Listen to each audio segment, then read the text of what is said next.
Saturday, a noon kickoff, Washington taking on Michigan. This line, Joe, if I see it correctly, the look ahead was double digits. I'm seeing 5.5s out here. I'm seeing a total around 50.5 points. Michigan at home as the favorite. But my goodness, what's going on with this spread line?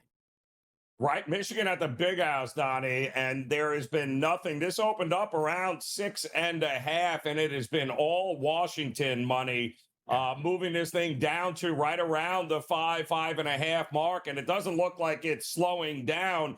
The public sees Michigan as that short of favorite, seems to love them at home, but yeah, the Sharps seem to be thinking something else here, and with good reason. I mean, number one, you have a team like Washington, who is a dog, but they average 33 points per game, Donnie. This is a legit offense here that can score on anybody, which means as a dog, they should not have a problem putting up some points here. And we just watched USC put up points against this vaunted Michigan defense, 31-13. They were only a 3-point road dog there and couldn't get it done. So Washington enjoying the sharp money so far. It's kind of in that no man's land if you're thinking Michigan, Donnie, because 5.5, it's no man's land for the books here, but it would be simply dog or pass for me because I don't know that you're going to get this influx of money pushing this number up closer to 7 anymore at this point. You want a good game? You want to take a look at this weekend where so many things are up in the air? How about Penn State and Iowa, 7 p.m. on Saturday night? Penn State comes into this game as an underdog of roughly 3 points across the board and a total, which opened up around 45.5. The Drew Aller injury pushed that now down to 39.5, exactly where Iowa wants it. I'm going to say this. Penn State can do something fantastic. If they hire Keegan-Michael Key to run out of that tunnel with Penn State and that football team, I'll be back right on their side, Joe. But the spread line for Penn State and Iowa could be many things. But what's it to you? I mean, listen, 2.5, maybe 3 is what we saw as a opening, and yet the public is rushing to the window, Donnie, to fade Penn State, who has now lost 3 straight, right? They just fired their head coach, James Franklin, just lost their starting quarterback, Drew Aller, to a season-ending injury. And yet all of these bets, and nearly 70% of the spread bets, Donnie, have come in on Iowa here across the board. This line is still holding strong at -3. So we have what we call a sharp line freeze here on the Nittany Lions. The public loves themselves to fade the Nittany Lions, but the pros are saying not so fast. I don't know that this number gets any better than what it is. I think 3 is the best you're going to get. If you can get a 2.5 and you like Iowa, bet it now. If not, I think this is the best you're going to get here for this game. The Pirates and the Golden Hurricane. Tonight, people, college football kicks off at 7:30 p.m. Eastern. This line sitting around 16.5 to 17.5, depending where you're shopping at. In the total, that's around 54.5 to 53.5. Tulsa, East Carolina. Joe Ranieri, the spread line is what? Well, I love these Thursday night games in these smaller conferences, Donnie, because the public is not rushing to the window to play anything here, which means you can do yourself a little bit of homework and you can find yourself a little bit of value here. Now, listen, Tulsa, it's been a rough run here, but Tulsa's got a new head coach. They have a very good defense, Donnie, a defense, in fact, I believe 35th rather, in the nation in sacks, 15 sacks on the season for this Tulsa defense, which means they can get after the quarterback here, which means a little extra rest for Tulsa here. 18.5 points seems a little crazy. We just saw East Carolina less rest. They lost to Tulane 26-19, in which they really got blown out. It was an empty netter at the end that made it seem close there. But this feels like entirely too many points on a Thursday night to expect a team like Tulsa, who can play defense, not to keep this game close. Come on now, college football Saturday this week is setting up for an all-timer here. Why? Well, the Miami Hurricanes don't actually play on Saturday here. It tells you how strong this weekend is with a Hurricanes game on Friday night, which we'll preview much more about that tomorrow as well on a Football Friday. But Tennessee and Alabama. Looked like Alabama was probably going to fire their head coach after game number 1, an embarrassing performance against Florida State. They've righted that ship. Tennessee, also a really good football team. This game is in Alabama at Tuscaloosa, Bryant-Denny Stadium.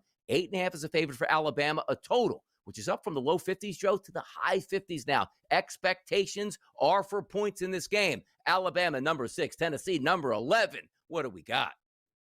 It's kind of hard not to look at the points in the total in this game here, Donnie, right? Because we've seen both these teams put up some points here. We know Josh Heupel in Tennessee is all about, up-tempo, getting the ball out, and scoring as many points as possible. It's not the greatest of Alabama defenses compared to their past championship teams, right? But offensively, with Ty Simpson, one of the best pure passers in the game. The kid is turning out to be what could be the best quarterback in the country when it's all said and done this year. And Kalen DeBoer, you know him, he'll have no problem going up tempo and scoring with you. So, yeah, I think the over is definitely in play in this spot in this game. Maybe even a team total over.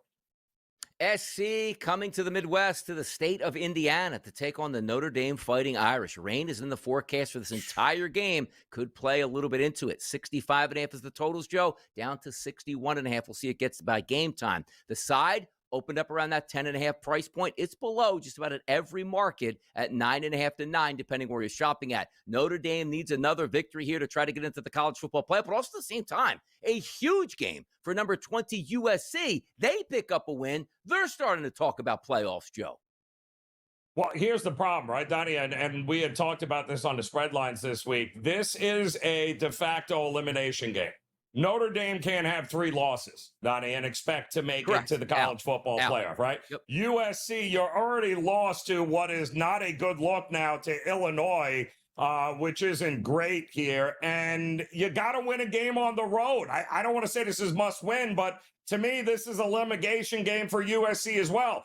If you go on the road and beat Notre Dame, then yes, you are absolutely considered a contender here for the championship. But if you get boat raced, which this spread is telling us they very well could. Let's go. Yeah, I think it's all she wrote for USC as well. Team total over for Notre Dame with me. I think Notre Dame lights this defense up. I love it. And by the way, you take a look at the teams that could be built better for rain. No better backfield in the country than what you see at Notre Dame, and also an athletic young quarterback. We'll see how that plays out in South Bend. Big game, big rivalry weekend for sure. How about Ole Miss? They're going to go on the road between the hedges to take on the Georgia Bulldogs. 3:30 start this Saturday. Double digits at the opening line, Joe. They have now backed down to 7.5. Chambliss coming to town with Ole Miss. They're number 5. Perfect storm at 6-0. Georgia 5-1, looking to make some hay in the SEC. Great football game. Over a touchdown favorite, though. Do we trust Georgia in this game? Well, you're going to hear a lot about this game and the word revenge being used, because don't forget, Georgia got bounced last year in Ole Miss against this Ole Miss team. Again, this is not the same old Georgia team here. This is a Georgia defense, Donnie, that is great against the run. They're one of the top 5 run-stopping defenses in the country. You're probably not running on them. Do we really think Lane Kiffin is going to try to run on them? Absolutely not. He is going to go over the top on them, which is the weakest part of this roster here. Would not shock me, given the underrated value I think that the Ole Miss defense has, and the ability of them to be able to take advantage of that defensive weakness in the secondary of Georgia. Yeah, I'll take Ole Miss in this one. I think they got a puncher's chance for sure. How about another puncher's chance here in the SEC? Boy, oh boy, it just seems like this league from top to bottom just has haymakers each and every week. How about this one, LSU and Vanderbilt? Typically in the past, what's LSU favored by 21 points on the road of Vandy? Nope, not this time. Vandy, the favorite, at minus 2.5 at just about every outlet. You're looking at a total of 48.5. Diego Pavia and the boys going up against Nussmeier here and LSU. Does Vanderbilt have enough in the tank at 5-1 to knock off the 5-1 LSU Tigers? I saw it was a ridiculous trend here, just to show you how crazy this is, right? Okay. We already know LSU is ranked higher than Vanderbilt, right? But Vanderbilt has gone 176 games as a underdog against LSU. And now they're all of a sudden a favorite for the first time in 77 years, Donnie. It's been 77 years since they have been a I favorite thought I heard against it won before LSU. that. You got to be kidding me. Absolutely kidding me. Yeah, no, I'm all for it, Donnie. I am all, listen, the market is telling you, yes, forget about Vanderbilt being lower or, the lower seeded team here. They are in a spot to Incredible. pull off the upset against an LSU team that quite honestly has not lived up to the Nussmeier hype offensively here. I think Vandy can win this game outright. We had some spread lines early in the week talking about the Holy War, Utah and BYU. Slight favorite to Utah on the road at -3.5 points, and a total listed at 49.5. BYU, we thought they're going to be a mess this year, losing their quarterback, but still sitting there at 15th in the country, going up against number 23 Utah. What gives in this game at BYU? Yeah, interesting line here, right? We had mentioned it that this opened up at 3, and right now, early on in the week, it's holding steady at 3.5, which I find fascinating, Donnie, because Utah has shown some cracks this year. BYU at home, the Holy War in a rival game, and yet the public hasn't necessarily gotten involved in this game. But I don't think there's a lot separating the level and the talent on these two teams. But I'll tell you this.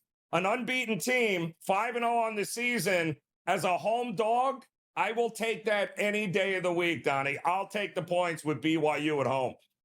Yeah, interesting to see how this weekend plays out. Number 1, Ohio State goes up against Wisconsin. Number 2, Miami's taking on Louisville. That's a Friday night game. Number 3, now newly minted in the Big Ten, Indiana takes on Michigan State. And slipping under the radar, it feels like right now, Joe, the number 4 team in the country is Texas A&M at 6-0. Probably going to pummel Arkansas, move to 7-0.